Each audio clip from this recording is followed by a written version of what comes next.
Good morning. This is an episode of the morning meeting like no other. So we dive right in. Sean, Dan, and I are going to quickly try to do the whole thing in an hour. We got a lot to do. We have the people's poll. We have a robust set of topics to talk about. And the president is supposed to hold a press conference at 9:30 this morning that we want to cover as well. So here we go. Gentlemen, good morning. Buenos dias. The president's press conference with Bobby Kennedy to talk about this very big story. In some ways, if all the stories going on, in some ways, it could be the biggest a proposal to dramatically lower the price of prescription drugs in the United States. We'll talk about it in a moment. Then he departs the White House at 10:35. So right when that ends, because he'll probably take a lot of questions at that, is the spidey sense of many. Heads to Andrews and then embarks on this several day long trip throughout the Middle East. His first trip, not counting the emergency trip to go to the Pope's funeral overseas as president, where he's got a bunch going on. And the focus of the trip is to turn the U.S. relationship with the region from primarily military and diplomatic to economic. We will talk about that in a minute. Capitol Hill, don't know what the vice president's doing. Scott Bessent, I learned yesterday, is on the trip with the president. Not surprising since the focus is economics. We'll be trying to figure out who's on the trip and, more importantly, who's not on the trip among senior officials in the administration.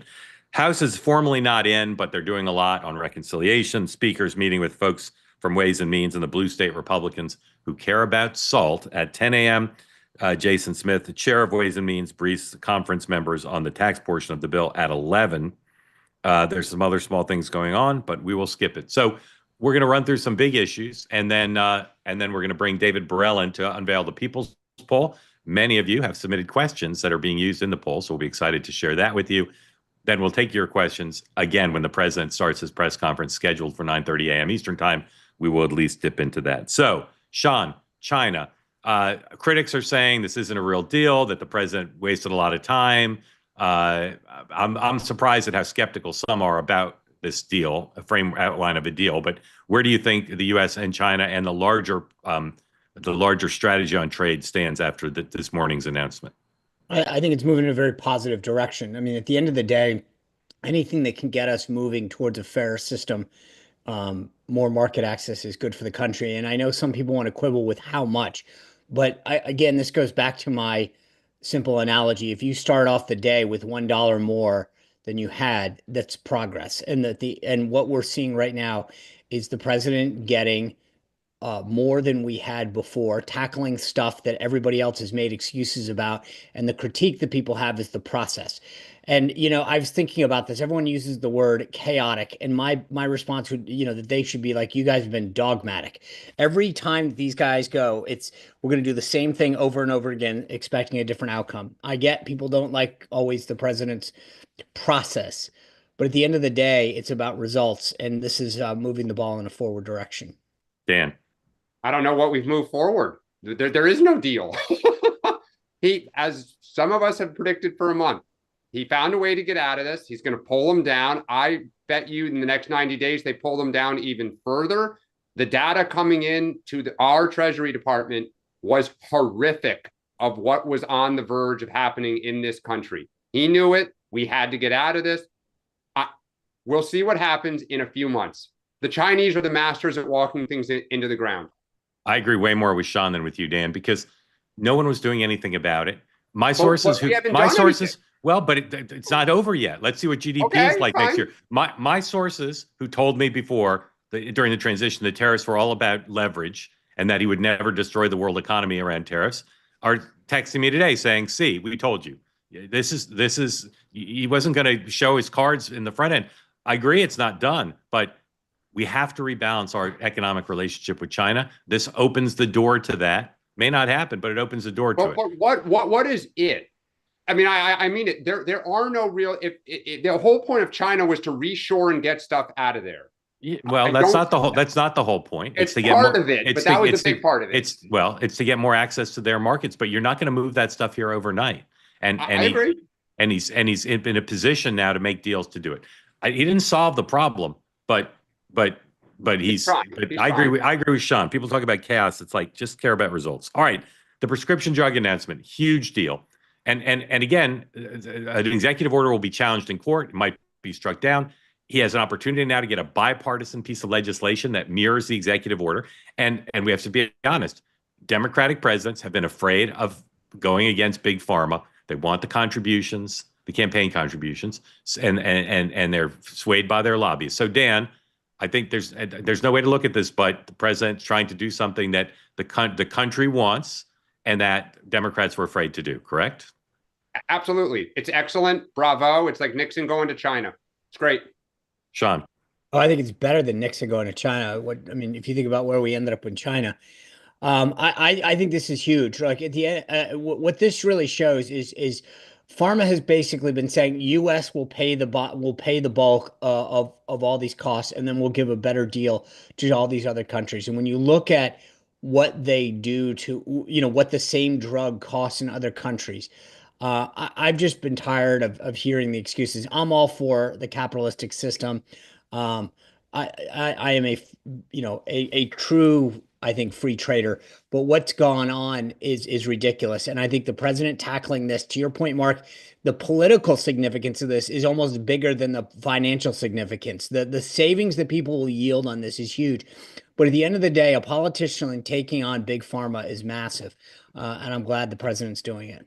I've read all the responses I've seen from Big Pharma, and their spin on this is just ludicrous. I mean, again, it's not a perfect system. The president's not proposing something perfect, but if Joe Biden were doing this, every Democrat would be applauding it. Some have, but let's see what happens. And can I just add, the reason no one did this is because pharma ran some of the most sophisticated ad campaigns to take stuff down for years. Correct. The fear was not campaign money being cut off. The fear was the ad wars that would come at you and take you into the mud. So yeah, but can I, Dan, a little bit of both, but you're right. Can I just say this, because Dan's touching on something really important, that like in Washington there have been sort of third rail organizations. Both sides have some degree of them, but I think pharma transcended that. It basically had both parties, paralyzed. Right? Yeah. Thank you for being more blunt. And I think that what this shows is, as I said, just so significant politically that people are willing to take it on despite the number. But also, I think that this just shows that they're not what they once were. Pharma used to be feared. Like those guys would walk in the office and just be like, "Hey, shut up." And everyone would go, I'm sorry. And now they're willing to just go straight on to them and say, sit down. And I think that there's very few places, as I've said before, that will talk about this because the media is bought and paid for by big pharma as well. And I think that it is going to be a story that will never really be told, how big taking on big pharma really is politically. Well, let's see what happens, because they're not going to give up. And there is bipartisan legislation, big tent, that mirrors what the president's doing through the executive order. And let's see if the administration calls their bluff and says, okay, let's pass it. Let's get a bipartisan bill. All right. Ukraine, Russia, very complicated. Lots went on over the weekend. Again, not getting so much attention because of India, Pakistan got settled over the weekend and other things. But let's talk about it. Russia says, let's meet. Ukraine and the U.S. said, let's have a ceasefire and then meet. The presidents kind of went back and forth in terms of who he was siding with on that dispute. But now Zelensky's saying, all right, Putin, meet me in Turkey on Thursday and let's talk. Dan, will they be meeting on Thursday in Turkey? No. And I go back, what are we going to do to pressure Putin? Yeah. Sean. They're going to meet. They will meet. Okay. Putin and Zelensky will meet this week? Yep. Okay. Let's see. That's a big one. All right. By the way, the comma is, and then what happened? No. Don't. No, here. Yeah. I think they're going to meet, and then Putin will obfuscate and say, I didn't like blah blah blah. But if he doesn't meet, he's done. Okay. If they meet, who's more likely to kill the other one? Like literally kill them? Oh, Zelensky. Is more likely to be killed or kill?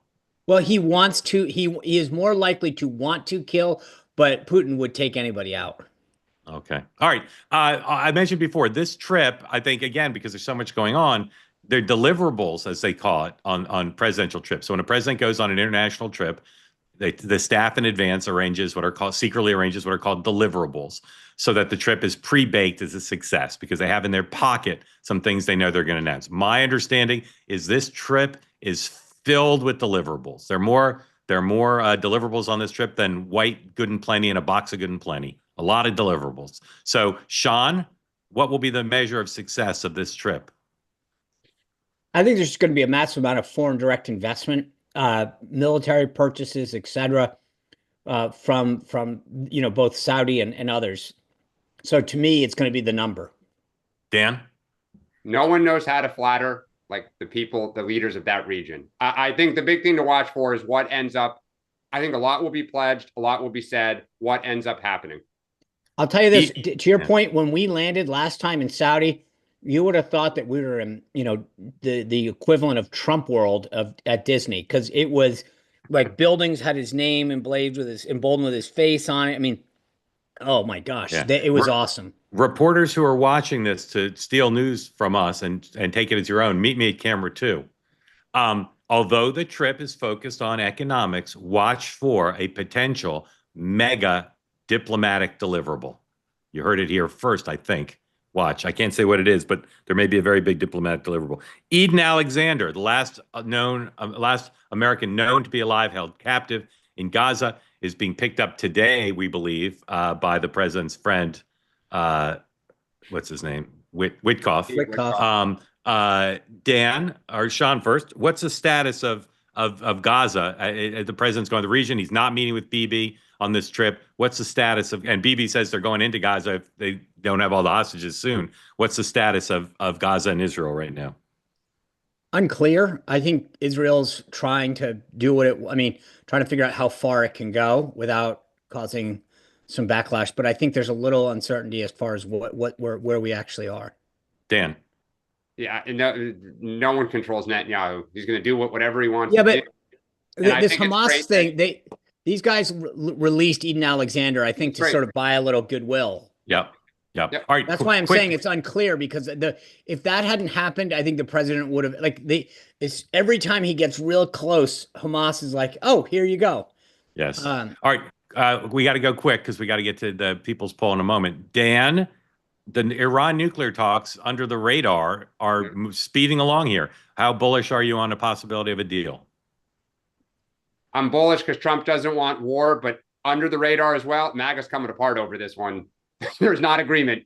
Yeah, Laura Loomer's very upset about this. Dan, Sean. Sure, I'll talk I agree. I don't trust Iran. I think it's stupid to have a deal.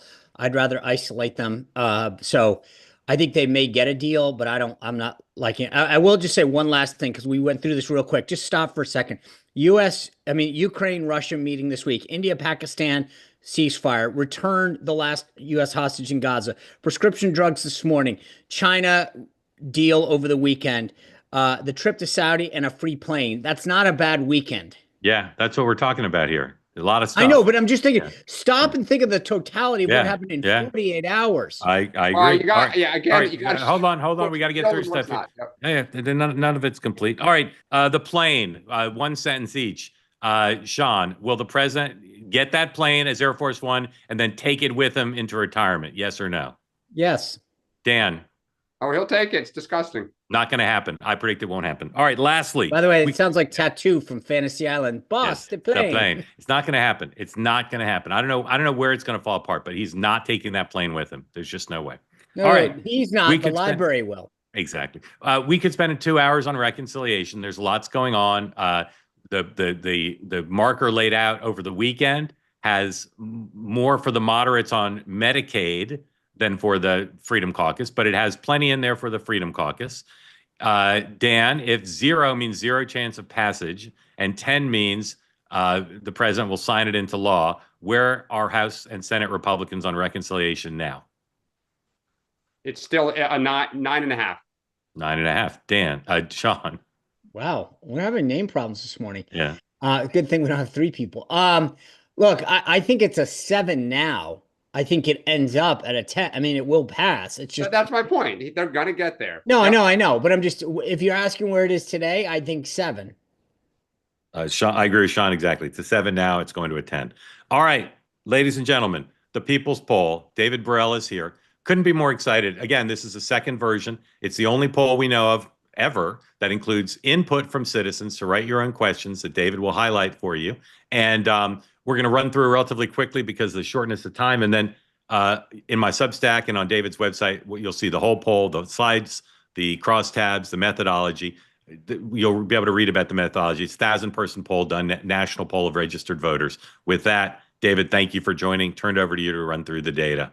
All right, thanks, Mark. Like Mark just said, we have a limited time today, so I'm going to go ahead and skip the methodology and share my screen and get straight to the results. We got some fun ones today. Wait, everyone's on message. I need access to share, Mark. Oh, can somebody give David access, please? Maybe I can. Let's see. By the way, Sean, we got through 8 topics in 10 minutes. Yeah, it was impressive. Paul, can you give David access? I'm trying. Okay. The code is password, small, lowercase. While we wait, I'll remind you, noon, Megan McCain, Citizen McCain is on at noon. He is. Yeah, hold on one second. David, I think you're good. Try again. I think you're good. It's still disabled. No? Disabled. Okay. Guys, there you go. You're good now, David. All right. All right. Again, national poll was conducted, I think, Friday through Sunday, right, David? Yes. Thursday through Saturday. Thursday through Sunday, right? Okay. Thursday through Friday, yeah. Here we go. Everyone. Are you seeing my screen? Yes, sir. All right, awesome. So split this into 3 sections. The first is going through a couple fun, not political questions, and then we get some political but fun questions, and the last is where the majority of the questions from the two-way community come from. So just to emphasize to everyone, you can ask anything on this poll. This was Mark's question of the week. Actually had a couple. One, he wanted to know who wore it best. And you see there, it's actually pretty close. Look at that. Kamala Harris won something. All right. And we showed them the photos, and they got to choose. And I did this to remind everybody you don't have to do political questions. So Kamala Harris scores the win narrowly within the margin of error over Farrell. And I will say, I did look at the tabs, and this was pretty similar across most parties. Wow. The second from Luke from Atlanta, my neighbor here in Atlanta, he wanted to know if people consider hot dog to be a sandwich. And largely America is split on that. I like this one because one of the very first times I settled an office dispute with a poll was asking if Cheesecake Factory was actually America's favorite restaurant, which it was. Any chance you can ask if Dippin' Dots are the ice cream of the future? Because they're not. We'll put that on the next one. So Dan's question, voters are slightly more likely to wait until... Wait, can you go back one second, David? Did the hot dog thing, did that break down by partisan? Because I got to hope that Republicans don't think it's a sandwich. We're going to have to put that out on our website after this. All right. And my team's listening behind the scenes. They'll have that on the post that we'll put up. The show. We know RFK doesn't, so. Yeah. Okay. So voters are for Dan's question, voters are slightly more likely to wait until a movie comes out. Sorry, excuse me.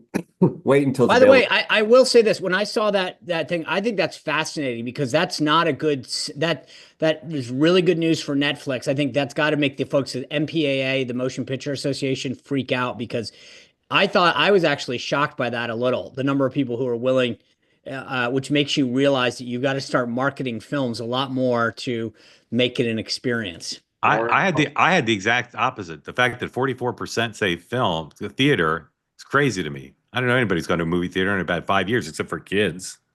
Well, again, we didn't do the tabs on these, but it's not independents. They're the ones who want to go watch them at home, buying far more than Republicans and Democrats.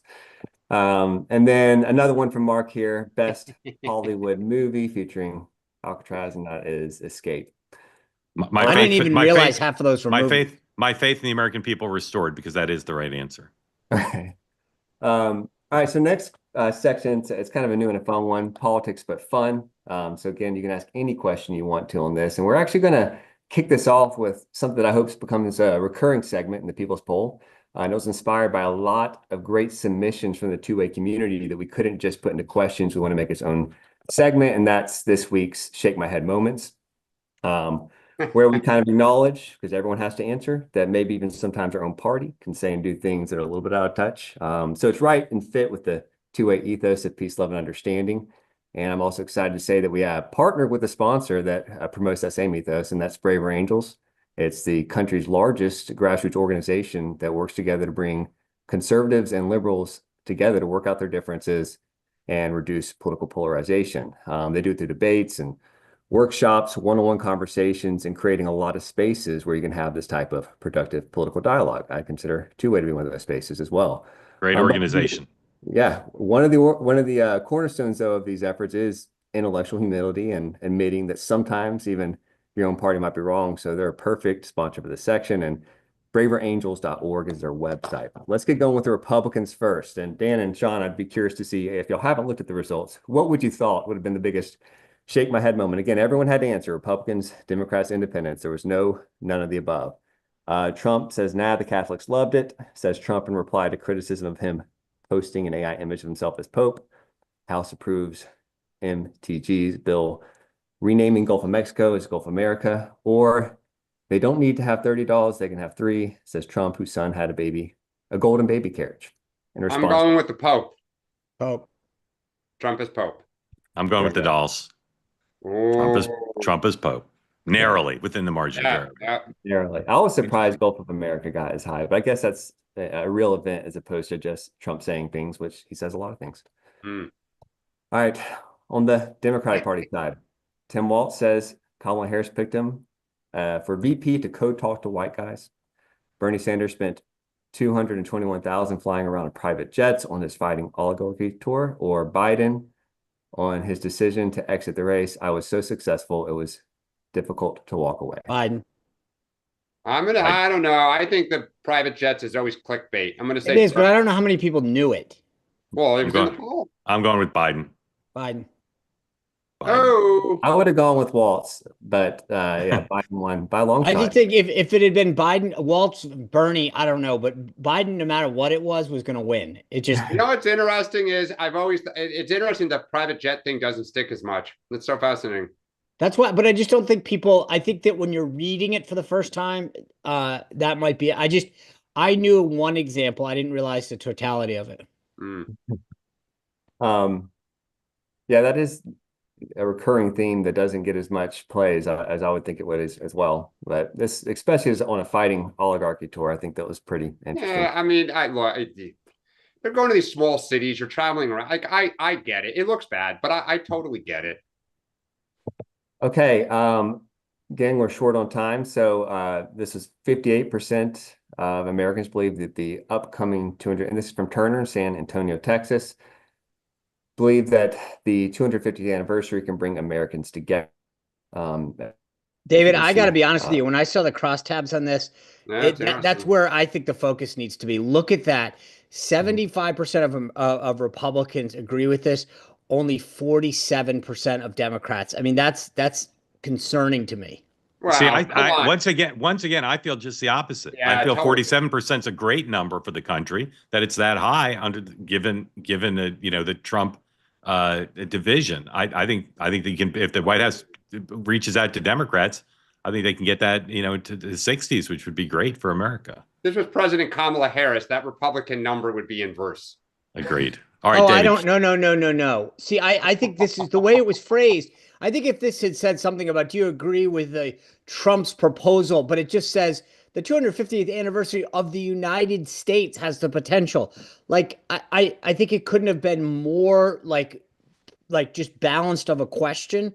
And there was no tilt to that. And yet. Yeah, that's true. There was not anything about Trump or the Republican. I mean, that to me is a very. All right. I gotta call order because we gotta speed through here. So David, keep going. And we should not have given him a no one on this option, but if 59% of voters would at least have dinner with someone in the Trump administration, maybe next time we remove Trump and no one as an option and see. Good idea. Where it flies. And again, I am going to move fast. Normally we can spend more time on this on a future episode, but okay. 66% of Americans, of registered voters, think the economy is harder for their generation compared to their parents. I thought the crosstabs were interesting here, because the 18 to 34 and 35 to 54, it just kind of descend when you do that much harder one. Interesting. From Meghan McCain, 46% of voters are willing to spend more on everyday goods to protect American industries, but are split on the amount. I thought that was an interesting number. We also did an age crosstab here. Was actually more interesting than party, which was expected. So again, this is going to be on our site. So, and Mark will be putting on Substack, so y'all get to dive in, and the full crosstabs as well. Mike from Grand Rapids, 58% think that the United States is currently in a Cold War with China. So very timely here, and very even across Republican and Democrat, as you see. Yeah, interesting. Voters are slightly more likely to believe that the federal government should have a limited role. That's from Tom in Baltimore, Maryland. Actually, we'll get into more detail on this maybe on the website, but this is a viewpoints where you're listing two viewpoints. You're saying really which viewpoint do you agree more with, as opposed to a strict poll question. Voters believe Trump's involvement with crypto just crosses an ethical line. This is from Elizabeth in Austin, Texas. Obviously, Democrats more likely than Republicans, but interestingly, independents pretty much even with Republicans on that one. Pretty high Republican number too. Yeah. Party should be taking advantage of that. And then politically, now again, this is another viewpoint one, but definitely timely because of the pharmaceutical advertisements. So we listed two viewpoints and said which do you agree more with.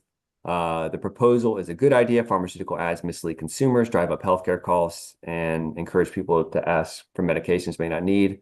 This proposal is a bad idea. Ban would restrict free speech, reduce public awareness and of treatment, available treatments, and take away patients' ability to make informed choices.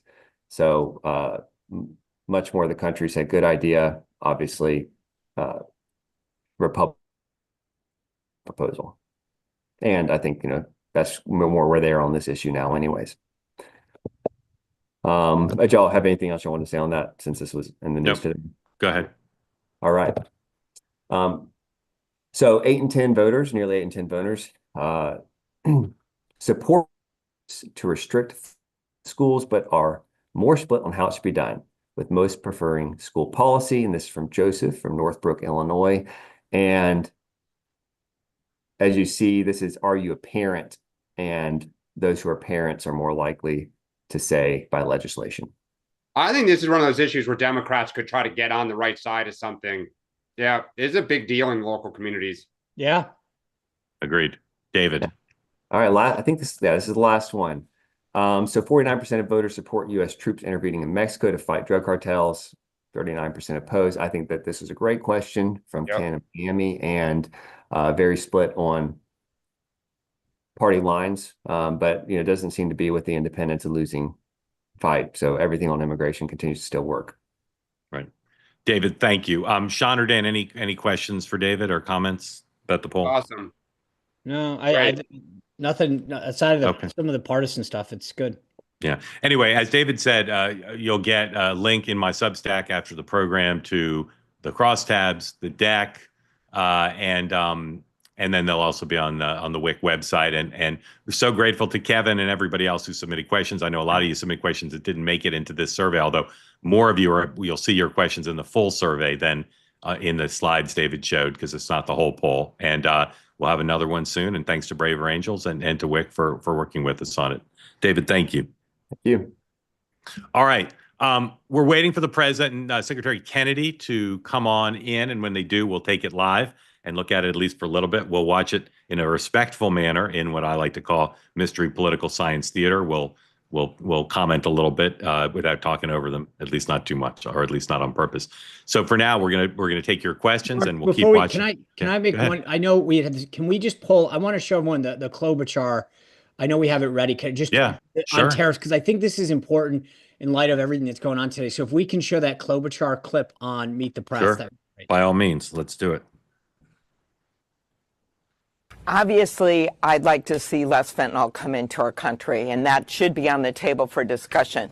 But the way this has been handled from the very beginning, Kristen, and the American people know it, chaos is up, corruption is up, and costs are up. Well, sure, I'm glad they're talking, but they have assessed 10% to 25% tariffs on our allies, the very people that we would need, our friends and allies, in order to deal with China. So to me, they've been approaching this all upside down. Targeted tariffs, yes, but they should be working within trade agreements like the Canada-Mexico trade agreement with the U.S. to strengthen that, instead of these across-the-board tariff taxes on all Americans. and now a baby tax.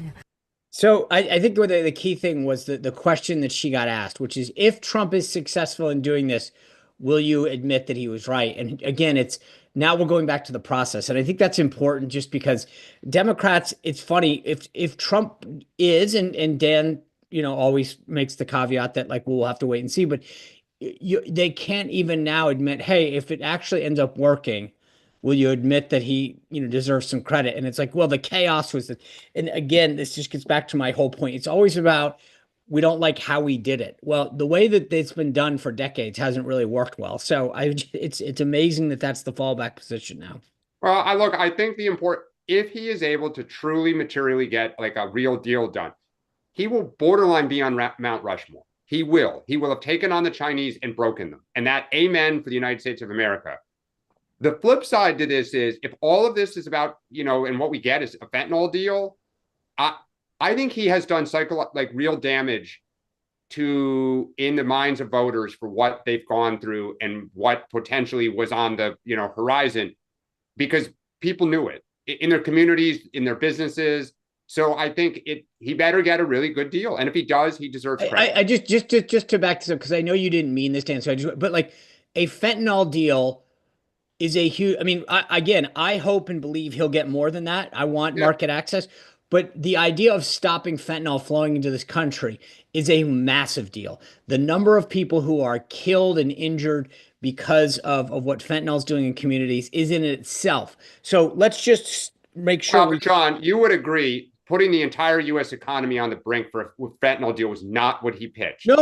Just to be and again, that's why. But yes, in a vacuum, huge. What I want is market access, and I want a fairer playing system. That being said, if we walk away with a massive fentanyl deal that protects our country, you know what? Maybe that's not what I entirely wanted, but I think the idea of that many lives being protected is worth a couple days of disruption.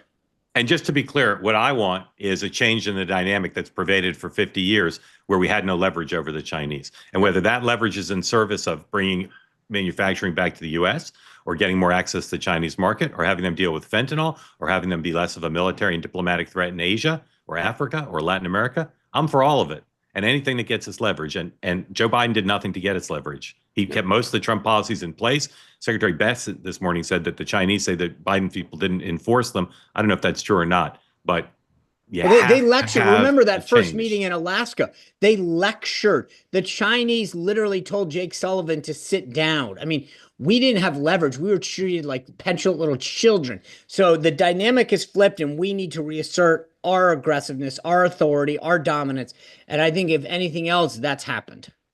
All right, I agree. We're going to continue to look for the president, but in the meantime, Jim, welcome in. Unmute, tell folks where you are, what you have on your mind today. Good morning. Can you hear me? Yes, sir. Good morning. It's a pleasure for you to see me today. Yes, sir. That's exactly what we were all thinking. Pleasure is all ours. Yes. I understand the other day when the Pope decision came down at the NFL offices, I understand that Roger Goodell was handed a card, and he stood up and said, with the #1 pick in the 2025 Pope draft, the Vatican Cardinals select Robert Prevost, Bishop, Villanova. I like it. That's my shtick for the day. We like it. Thank you, sir. I'm looking quickly. It seems that the market seems to have a positive response to the weekend's activities. Take a look at that. So anyway, first time, long time, found you from Megyn Kelly, the lovely Megyn Kelly. And my biggest issue in general, I don't care if you're a liberal, I don't care if you're a conservative, I don't care how you vote. My biggest problem with this country is the press. I feel that over the last couple of years, especially, they have shot themselves in the foot. I personally have no trust in our national media.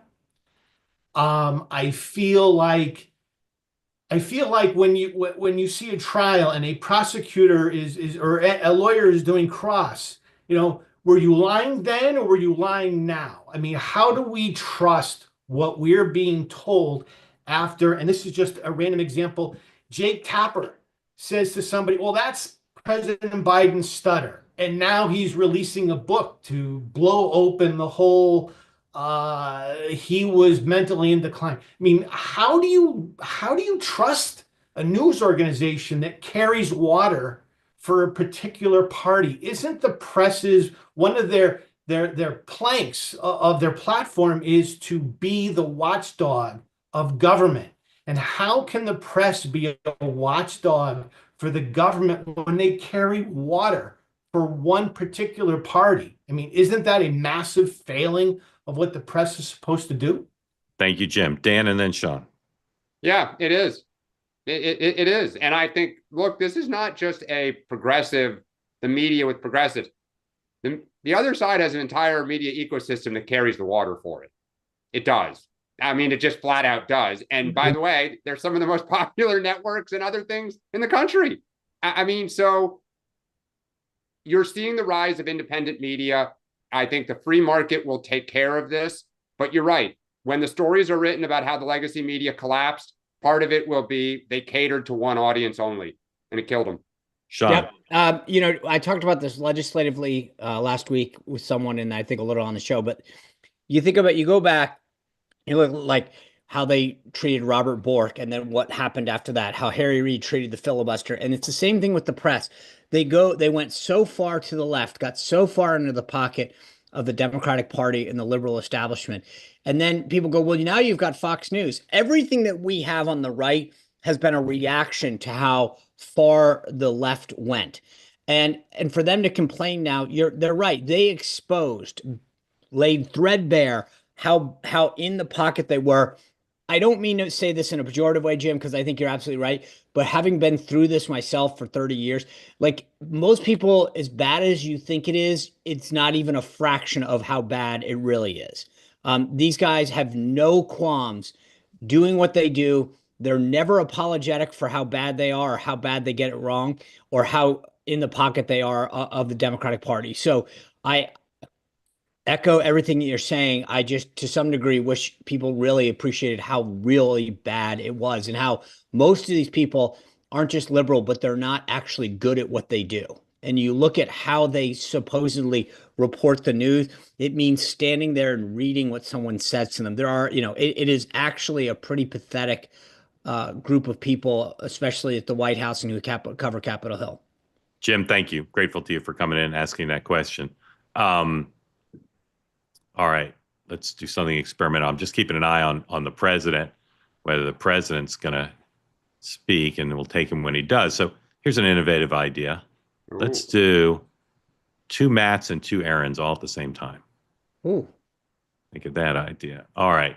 So, guys, I'm going to ask you to ask your questions briefly, all in a row, and then we'll answer as many of them as we can before we see the president. Aaron R., you first. Yes. Thank you, Mark. Thank you, everybody. My question is, we're seeing sort of a reverse Liberation Day bounce in the markets. And I'm wondering, independent of, your guy or your team on one side, do you recognize, or do people recognize that if we brought tariffs down, and I know this is a very unpopular view, that we would get a substantial bump, not just in markets, but across investment, across pretty much all channels of growth and development? Aaron H. Thank you, Aaron. Aaron H. Question. I was chiming in, raising my hand to talk about the plane. Okay. What question? I guess I'm not sure it's a question. I think I fall down somewhere between you and Dan, that the plan is so insane to me that he would transfer this thing after about 4 years to a private entity, which is his library. Yeah. That I just feel like it cannot happen. All right, Aaron, thank you. Yep. Hold on. Thank you for that. I appreciate that. Matt O. Morning, guys. Wanted to chat for a second about Trump's battle with higher education and get your opinion. What is he actually targeting? Is it China with the IP theft, the funding, the Confucius Institutes? Is it Qatar and the other Arabian Gulf countries that are financially supporting the anti-Semitism? Is it the DEI and woke indoctrination on campus? And how far do you think he's going to go past the elite universities that aren't, part of the poison ivy, so to speak? That is a short question, and we could spend 2 hours answering. Great topic, Matt. Thank you. All right, Matt, 100%. My question was really on the tariffs. So if we have about $1 trillion deficit on trade, and I think 300 billion or so is China, doesn't the rate matter more between the differential between China and Vietnam, Malaysia, et cetera? Wouldn't we just be in a better situation if a whole bunch of trade that is currently with China migrates to other countries, and then one by one you could try to fix the imbalance? So rather than a $300 billion deficit with China, build a $50 billion deficit with Malaysia and 50 with Vietnam, and then go try to drive exports there. Great. Okay, so Sean, that's 2 trade questions, an education question, and a can you believe the plane question. Go. Can you remind me of the education one? I got the other ones. Well, Matt's just wondering, and Matt, you tell me if I got it wrong, that there seems to be a lot of different thematic threads to what the administration seems to be wanting to do with higher ed. What is Trump's actual kind of core goals in taking on reform of higher ed? Matt, is that good? Yeah, it was basically the thread about, is it about China? Is it about Qatar and the other Arabian Gulf countries? Is it about DEI and woke indoctrination? And he's targeted Columbia and Harvard so far, but how far past the quote unquote poison ivies do you think it would go into other university systems? Great question. Sean. So I think generally speaking, it's about stopping the DEI and the woke stuff is pretty much the focus, the direction of of elite universities, and the opposition to to transparency, to freedom of speech, etc. I think is the general nut of it. Although I will say that there's a little bit of other, as you pointed out, some other threads in there, some China, Confucius centers, things like that exist. But I think most of it just has to do with the drift towards the far left. On the trade stuff, I would just say this. I think that the idea of trying to shift everything or I just don't know that you can actually manipulate things that way. And I think at the end of the day, what this is really all about is, and this is why the comments that I've heard before about, when Amy Klobuchar says treating our friends and our allies, like, again, I go back to this thing that I say over and over again. What kind of friend charges you a 50% tariff to access their market when you have a 1.5 average tariff rate in your country? That's not a friend. That's not an ally. That's someone who's taking advantage of you. Asking for fairness and equalness is not a bad thing. That's actually the opposite. I mean, that's what friends should do. And then the last thing I would say is, just so everyone understands the plain deal, and this is where the media, again, is gaslighting you, is that you may not like it regardless of how I explain it, but just this is what's actually happening. The bottom line is the Qataris are giving the U.S. government, the Department of Defense, a plane. That there are gifts that happen, not at that magnitude, but that's how a government-to-government gift works. So when the president of the United States or the press secretary or gets a gift, it goes to the United States government, gets logged in. Then what's happening is part of the deal, the conditional deal, is that they're saying after X amount of time, it will be transferred to the president's library. Those libraries are actually government entities. They're controlled by NARA, the National Archives and Records Administration. So it stays part of the government. Presidential libraries, they don't have to be. So just to be clear, there is a caveat. But all of them are. Eventually, the Nixon Library for a while wasn't, and it did come into form that they are governed under the National Archives and Records Administration. So it stays a government entity. And I get that some people still might not be happy with that explanation, but the bottom line is, guess what? If it comes to fruition, they've just gamed the system better than everybody else, but it stays part of the government. Shorter, Sean Spicer. It's a bribe. Dan. Thank you. Because if Kamala Harris took a $200 million Aspen house as the Western White House, and then afterwards it went to her presidential library, you may melt down. From a government with, great interest before the United States. So, I mean, look, I'll just quickly, Aaron, you're right. Trump knew it more than anyone. The markets will go up. It's why he's getting out of all of this as fast as humanly possible, but winning. So just watch how they declare winning. Like, the plane thing is just so absurd. It's hard to count. Matt, it's what Barack Obama tried to do. It's called TPP, encircle China with trade deals with everyone else. Like, that is how the system works in a game of three-dimensional chess, right? Everyone has their own domestic interest. And Matt, I will add one last thing to yours, which is they happen to be progressive-leaning, Democratic-leaning institutions. He is targeting anyone and everyone that he thinks will help weaken the party. And they telegraphed this for months. How's that? All right. Very good. Gentlemen, very grateful to you all for coming in. Sorry to be a little bit shorter than usual, but still waiting for the president to come out, which I suspect he will shortly. And while we wait for that, let's bring in Jackie. Jackie, welcome in. Thanks for coming. Tell folks who don't know where you are what's on your mind. Oh, you're muted. There you go. Yes, All ma'am. right. So two things actually, and I'll make them really quick. John Fetterman, I'm from Pennsylvania.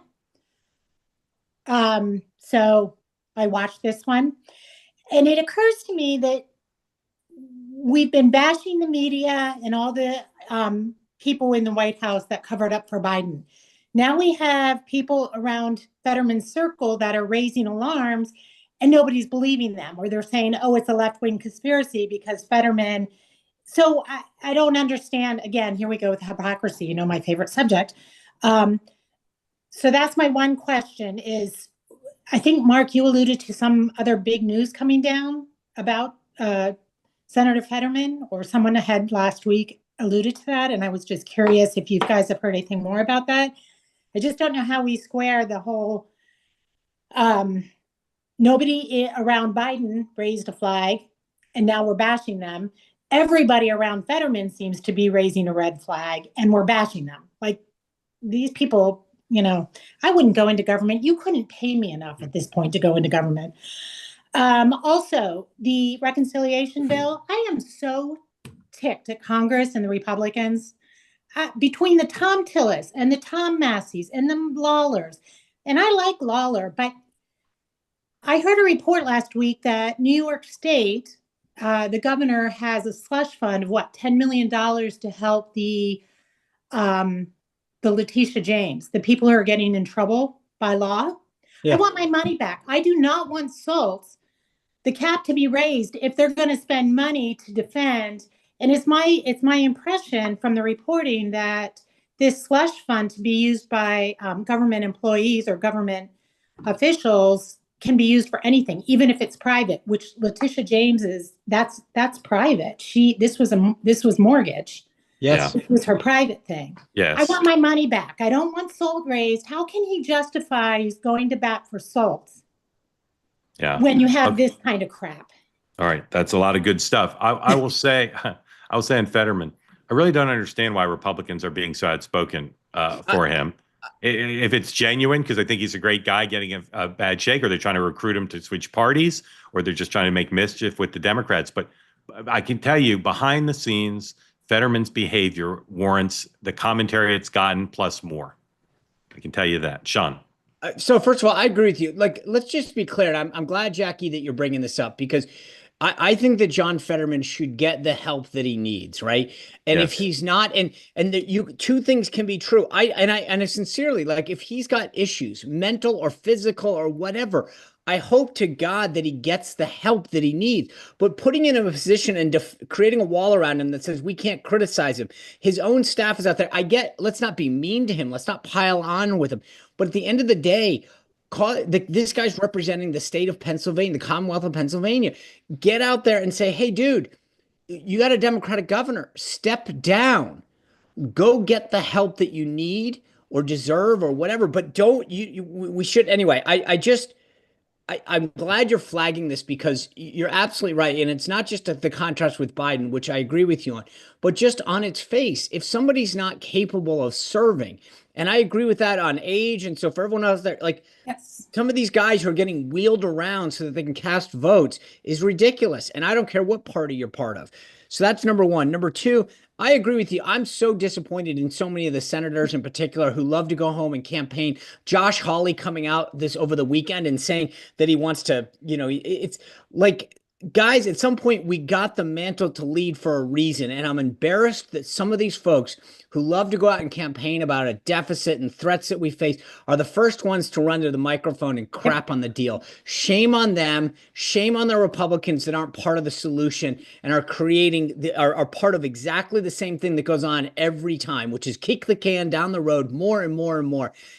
So again, thank you for doing that. And on the last thing, I don't necessarily agree with you on the SALT issue, meaning it's a federal tax deduction, so that should be decided on its merits.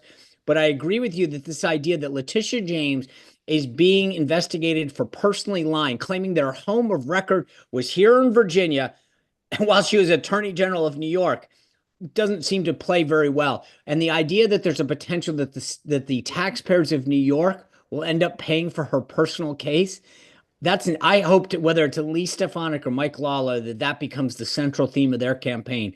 How arrogant and how elitist of Letitia James and Kathy Hochul to say that this is appropriate. Dan. I'll be quick. I think in New York, I would not be surprised if that deal was cut to try to get the backing from certain constituencies for Governor Hochul in a primary. I think aligning herself with Letitia James in a primary probably might, she thinks, serve her purpose. On the Fetterman stuff, let me stop you, Dan. Sorry, I apologize. We're going to the president. Presence. Thank you, Jackie. My administration helped broker a full and immediate ceasefire, I think a permanent one, between India and Pakistan, ending a dangerous conflict of two nations with lots of nuclear weapons. And they were going at it hot and heavy, and it was seemingly not going to stop. And I'm very proud to let you know that the leadership of India and Pakistan was unwavering, powerful, but unwavering in both cases, and having these, they really were, from the standpoint of having the strength and the wisdom and fortitude to fully know and to understand the gravity of the situation. And we helped a lot. And we helped also with trade. I said, come on, we're going to do a lot of trade with you guys. Let's stop it. Let's stop it. If you stop it, we're doing trade. If you don't stop it, we're not going to do any trade. People have never really used trade the way I used it. That I can tell you. And all of a sudden they said, I think we're going to stop. And they have. And they did it for a lot of reasons, but trade is a big one. We're going to do a lot of trade with Pakistan. We're going to do a lot of trade with India. We're negotiating with India right now. We're going to be soon negotiating with Pakistan. And we stopped the nuclear conflict. I think it could have been a bad nuclear war. Millions of people could have been killed. So I'm very proud of that. I also want to thank Vice President Vance and Secretary of State Rubio for their work and efforts. They worked very hard on that. We also, as you know, created a situation where the Houthis, for the first time ever, have ceased firing, and they've let it be known that they're not going to be firing at American ships anymore, not going to be firing at Americans anymore. This was a heavy barrage that lasted for approximately 50 days. And as you know, they've been in war essentially for forever. But over the last 10 years, they've been very difficult for other countries. Nobody was able to do what we did. But they stopped, and we take their word for it. Their surrogates and them directly said, we don't want to do this anymore. And so we were satisfied with that. In addition, yesterday we achieved a total reset with China after productive talks in Geneva. Both sides now agreed to reduce the tariffs imposed after April 2nd to 10% for 90 days as negotiators continue in the larger structural issues. And I want to tell you that a couple of things. First of all, that doesn't include the tariffs that are already on, that are our tariffs, and it doesn't include tariffs on cars, steel, aluminum, things such as that, or tariffs that may be imposed on pharmaceuticals, because we want to bring the pharmaceutical businesses back to the United States, and they're already starting to come back now based on tariffs. Because they don't want to pay 25, 50, or 100% tariffs, so they're moving them back to the United States. I spoke to Tim Cook this morning, and he's going to, I think, even up his numbers, $500 billion. He's going to be building a lot of plants in the United States for Apple, and we look forward to that. I really do look forward to that. But the talks in Geneva were very friendly. The relationship is very good. We're not looking to hurt China. China was being hurt very badly. They were closing up factories. They were having a lot of unrest. and they were very happy to be able to do something with us. And the relationship is very, very good. I'll speak to President Xi maybe at the end of the week. We have some other things we're doing. But one of the biggest things that we're doing, and I don't know if people realize this, but we made a great deal with China, great trade deal. But it was a much bigger deal originally, and then they canceled it right in the last day. Some of you faces I remember were there when that happened. I remember you. And we had a deal where they opened up their country to trade with the United States. And they took that away at the last moment, and then I canceled the whole thing. And then 6 months later, we ended up doing a smaller deal, but it was a big deal. It was $50 billion worth of product that they were going to purchase from our farmers, et cetera. And we agreed to that. People thought it was 15 because they were doing 15. We made it 50 because I misunderstood the 15. I thought I said, you got to get 50. Because when I asked, if you remember the story, when I asked, what are we doing with them? My Secretary of Agriculture at the time, Sonny Perdue, said, sir, it's about 15 billion and we're asking for 15. And I thought he said 50. So I said, so they came back with the deal at 15. And I said, no way, I want 50 because you said 50. They said, sir, we didn't say that anyway. Bottom line, I said, go back and ask for 50. And they gave us 50. And they were honoring the deal. And we would call them up a lot. For the corn and for the wheat and for everything. They were honoring the deal, and then when Biden got in, they no longer honored the deal. There was nobody to call. I would call on an average of once every 2 weeks to say, come on, you have to speed it up a little bit. And our farmers were doing great. I said to them, buy more land and bigger tractors, if you remember. That's what happened. But the deal was a very good deal. But the best part of the deal was that we opened up China. China agreed to open itself up to American business to go in. And it would have been a great thing, I think, for China. They would be able to see things that they haven't seen. They would be able to buy products that they had never Okay, we're been going able to buy. I mean, this is what's so fascinating that he's bringing this up. Paul, go ahead and take us out of this. And just Dan and then Sean briefly comment on what we've heard so far. I'm actually really surprised he just went there because it will remind everyone China never honored that deal. They hoodwinked them. We ended up subsidizing our farmers with $25 billion to try to help get them through this. They never made any of the purchases under Donald Trump. For him to bring this back up, if I'm the average person, it's like, we're trusting the Chinese. Like, we don't have a deal. We have an agreement to continue to try to get a deal. And the last time I made a deal, a lot of it never materialized.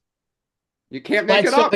We're not even at the pharma thing. And that's what I think is the big one today. So I hope, I get why he has to recap that. Obviously, a lot happened over the weekend that we noticed, but like this pharma deal is going to be the big, hopefully big news. It should. It's huge.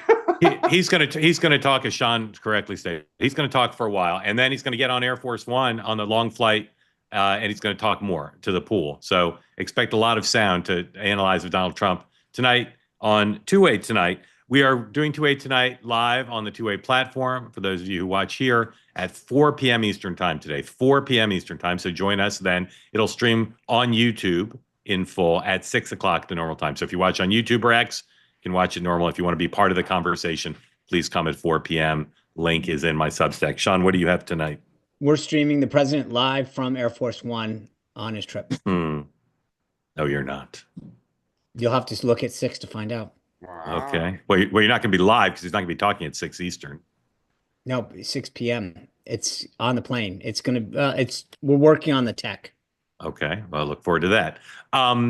At noon today, remember Meghan McCain's show is on at China noon. Also suspend and remove. Hold on. Kill the audio. There you go. Noon Eastern Time. Meghan, her guest, Mary Catherine Ham. Again, Citizen McCain now noon Eastern, Mondays and Wednesdays. Look for that. My guests on Two-Way Tonight, I forgot to mention Matt Gorman and Ian Smith. And again, if you're interested in the full People's Poll, you can look in my Substack or on the WIC website in just a moment after we conclude here. Gentlemen, spirited hour. Thank you for sharing it. And prescription drugs tomorrow, I guess. Yes, we will. We'll be back tomorrow. It's going to be fascinating to see how Democrats react to the executive order. but we'll see you in 23 hours. Thank you for watching. Cheer it. They should. Cheer We'll see if it. they do. Have a great day, everybody.